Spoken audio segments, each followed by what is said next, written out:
Long obedience. Is this the phrase that we like to Yeah. talk about? Long obedience in the same direction. Eugene, is that Eugene Peterson who Eugene says that? It's Peterson. a book, Yeah. right? It's the name of a book. Yeah. Yeah. Long obedience in the same direction. And it's iterative, I think, like I wish my seasons of spiritual ecstasy lasted, when you have those plateaus, you're like, wow, man, this is amazing. Why isn't it always like this? I think that goes for spiritual training also. There's times like all of us have been athletes at one point or training for something, and you're like, man, I'm in real peak condition, or I feel really well prepared, and my body is tuned for certain tasks. But then, you can't always maintain that. You kind of go back to other rhythms. And so I think one of the big things is community, and then finding the rhythms of the gospel that you want to incorporate in your life forever. Like, these are the things that are not going away, the holy hour, whatever. And Joe, you talked about how you said the crucible is going to be part of my life the rest of my life. It's like, it's for you, it's become very formative. And so picking those things that work, I don't personally, for me, it's not sustainable to do all of these things because it's so uncomfortable and it's so frustrating sometimes, and it's just not feasible.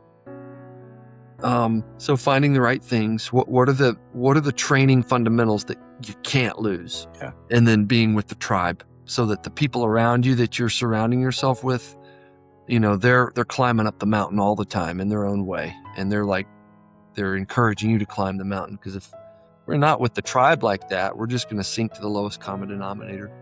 What do you think, John? Yeah, I think you hit the nail straight on the head. I think a helpful framework for thinking about this, aside from Eugene Peterson's like long obedience, is the difference between training versus trying, right? Paul doesn't give us, the scriptures don't give us language around try to be godly, try to do this, try to do that. Paul does talk about training and godliness though,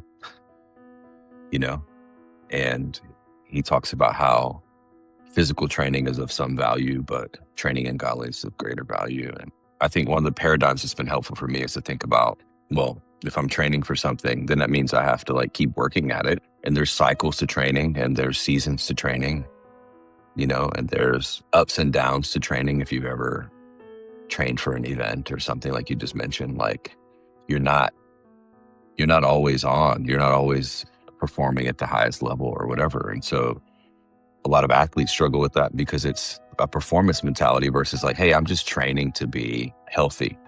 Like I think that's the big difference. I was listening to some guys who are like pro runners, and they were just saying, hey, I'm no longer chasing races.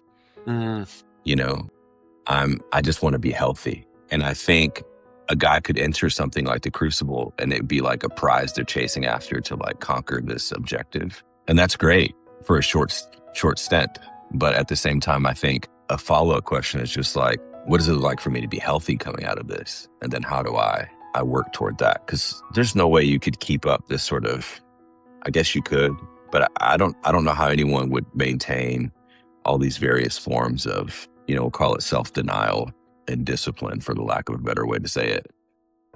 At some point, I think it becomes a hindrance to some of these things, right? I think the purpose of this challenge is to remove distractions so you can hear from the Lord, because you're being invited to go deeper with Him. But fasting or a cold shower isn't what's making you go deeper. It's responding to the invitation, right? And so, I don't know. I think when you want to improve in something, you just pick an aspect of it and you just do that. Like, I know I'm thinking about this for myself, and I'm thinking, you know what?